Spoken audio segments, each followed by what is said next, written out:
Hello students, welcome and good morning. मैं गौरव पुरोहित, GPC Hanumangarh से mechanical department से लेक्चरर। और आज हम मल्टीपल चॉइस क्वेश्चन पे चर्चा कर रहे हैं। जो हमारे पिछले लेक्चर्स मेटल फॉर्मिंग के बारे में रहे, मेटल फॉर्मिंग से रिलेटेड टॉपिक्स जो हमने कवर किए, उस पर क्या क्या ऑब्जेक्टिव क्वेश्चंस बन सकते हैं, या जो हमने जो थ्योरी कवर की है उस पर जो ऑब्जेक्टिव टाइप के क्वेश्चन हैं उनको हम सॉल्व करते हैं। तो आइए देखते हैं सबसे पहला question. Which of the following manufacturing processes is mainly considered for producing the components of very high strength. ये पूछ रहा है कि जो ऑप्शंस में जो आपके प्रोसेस हैं, मैन्युफैक्चरिंग के जो प्रोसेस हैं, मेटल फॉर्मिंग में हमने इनको पढ़ा था, एक कास्टिंग भी है जो मेटल फॉर्मिंग नहीं है। तो वेरी हाई स्ट्रेंथ के कंपोनेंट बनाने के लिए इनमें से कौन सा प्रोसेस काम में लिया जाता है? ए है कास्टिंग, बी है फोर्जिंग, सी है एक्सट्रूजन और डी है रोलिंग। तो इसमें देखिए, कास्टिंग तो नेग्लेक्ट कर सकते हैं क्योंकि मेटल फॉर्मिंग ही एक ऐसा प्रोसेस है जो प्राइमरीली मुख्य रूप से हाई स्ट्रेंथ के प्रोडक्ट तैयार करता है, कंपोनेंट तैयार करता है। फिर बात आती है फोर्जिंग, एक्सट्रूजन और रोलिंग की। तो इसके अंदर बच्चों फोर्जिंग का जो तरीका है मैन्युफैक्चरिंग का, ये सबसे बेस्ट सूटेबल है क्योंकि इसके अंदर दो डाइज के बीच में कंप्रेसिव फोर्सेस कंपोनेंट पे जो तैयार किए जाते हैं कंपोनेंट, उन पे एक सैंपल जो हमारे पास स्पेसिमेन होता है उसके ऊपर जो इतने हाई फोर्सेस लगते हैं, जिसे प्लास्टिक डिफॉर्मेशन और स्ट्रेन हार्डनिंग होने की वजह से सबसे ज़्यादा जो स्ट्रेंथ में इंप्रूवमेंट देखने को मिलता है वो है फोर्जिंग का तरीका। तो इसका आंसर है बी। फिर है विच of the following processes is not the type of bulk forming process in metal forming. ये पूछ रहा है कि इनमें जो चार ऑप्शन हैं इनमें से ऐसा कौन सा मेटल फॉर्मिंग का प्रोसेस है जो बल्क फॉर्मिंग का नहीं है। ए है बेंडिंग, बी है रोलिंग, सी फोर्जिंग और डी है एक्सट्रूजन।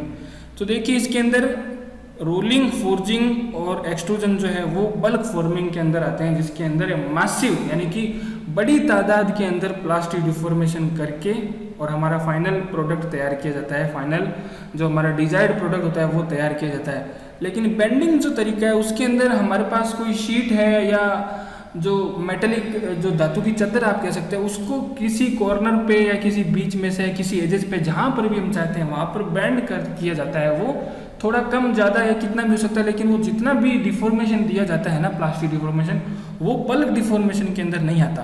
तो इसलिए इसका आंसर हो गया बेंडिंग, ए। ये बेंडिंग जो है वो bulk deformation, bulk forming process नहीं है। हमने थ्योरी में जो वीडियो लेक्चर का जो थ्योरीटिकल पार्ट था उसमें भी आप देख सकते हैं कि मैंने कुछ प्रोसेसेस हैं इनको क्लासीफाई किया हुआ है कि जो बल्क डिफॉर्मेशन के अंदर कौन से आते हैं और स्मॉल डिफॉर्मेशन के अंदर कौन से वाले आते हैं। तो इसका आंसर हो गया ए, बेंडिंग।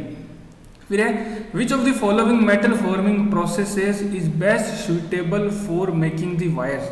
वायर यानी कि तार बनाने के लिए सबसे ज़्यादा सूटेबल जो है, जो अप्रोप्रिएट है या उपयुक्त तरीका कौन सा है, जो ऑप्शन देख सकते हैं आप, फोर्जिंग, एक्सट्रूजन, सी ड्राइंग और डी रोलिंग।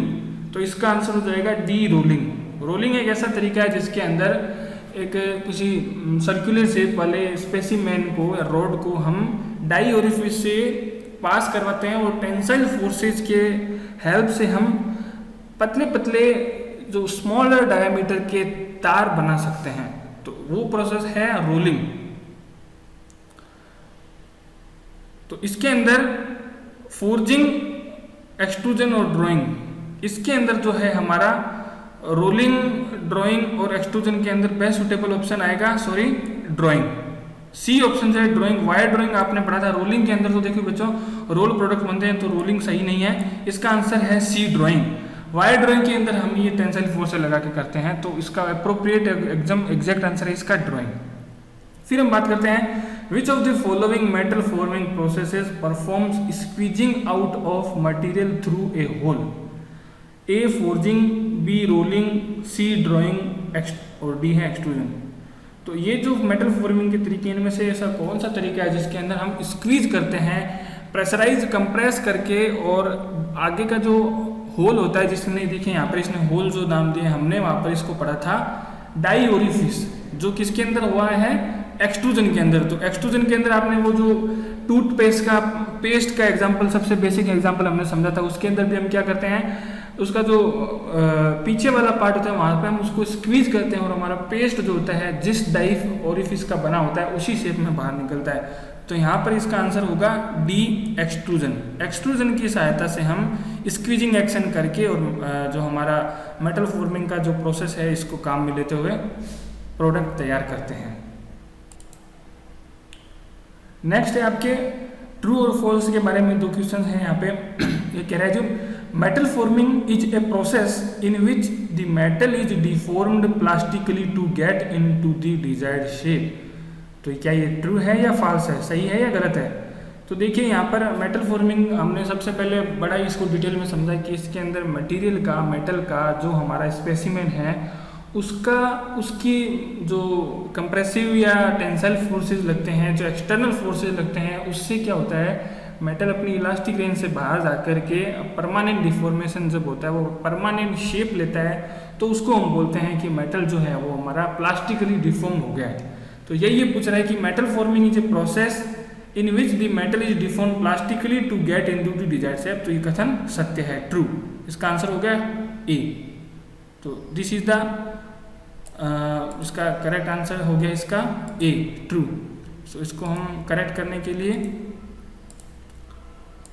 ए पर टिक करेंगे।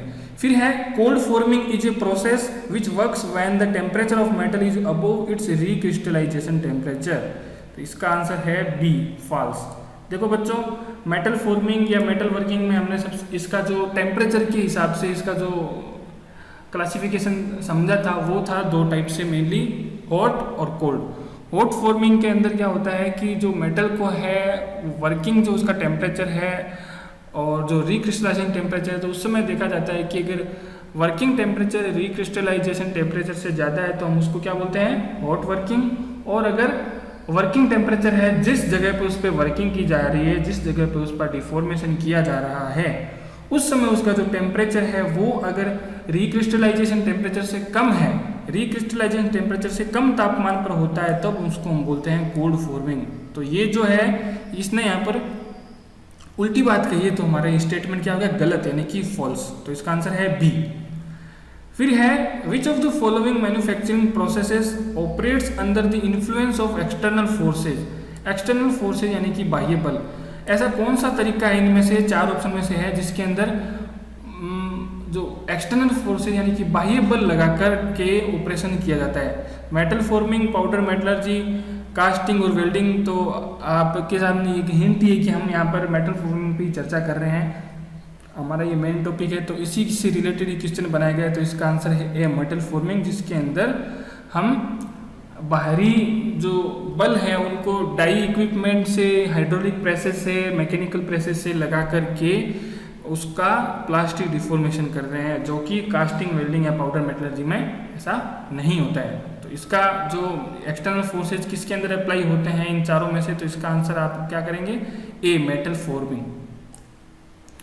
फिर है आपके which of the following components are manufactured by the sheet metal forming process. A है इंजन ब्लॉक्स, बी है कनेक्टिंग रॉड्स, सी है इलेक्ट्रिक वायर्स, डी है कार बॉडीज। तो शीट मेटल फॉर्मिंग भी एक ऐसा मेटल फॉर्मिंग का जो प्लास्टिक डिफॉर्मेशन करने का तरीका है, उसमें से कौन से प्रोडक्ट तैयार होते हैं? तो यहाँ पर इसका अप्रोप्रिएट आंसर है बच्चों डी, कार बॉडीज। क्योंकि कनेक्टिंग रोड्स, इलेक्ट्रिक वायर्स ये वायर ड्राइंग, फोर्जिंग और ये कास्टिंग से बनते हैं बाकी प्रोडक्ट्स, लेकिन कार बॉडीज की जो कार की जो शीट्स हैं तो उनको तैयार करने के लिए हमें उनको बेंडिंग, शीयरिंग, थोड़ा बहुत ट्रिमिंग या जो ये शीट मेटल के अंदर आने वाले प्रोसेस हैं उनको काम में लेते हुए कार की बॉडीज को प्रिपेयर किया जाता है। तो आज की क्लास में हम इतने ही टॉपिक्स के जो हमारे कवर किए हुए हैं उनसे रिलेटेड इतने ही क्वेश्चन को सॉल्व करेंगे, ताकि आपकी एक अप्रोच बने, कैसे उनके आंसर दिए जाते हैं, कैसे उनकी अप्रोच की जाती है, और ऑप्शंस को देख के भी हम आंसर को निकाल सकते हैं, ये भी हम आगे समझेंगे। और जो हमने अभी तक टॉपिक्स कवर किए हैं उनसे रिलेटेड क्वेश्चन भी आपके सामने आएंगे, आप इनको ध्यान से समझिए, अपने साथियों से शेयर कीजिए। Thank you.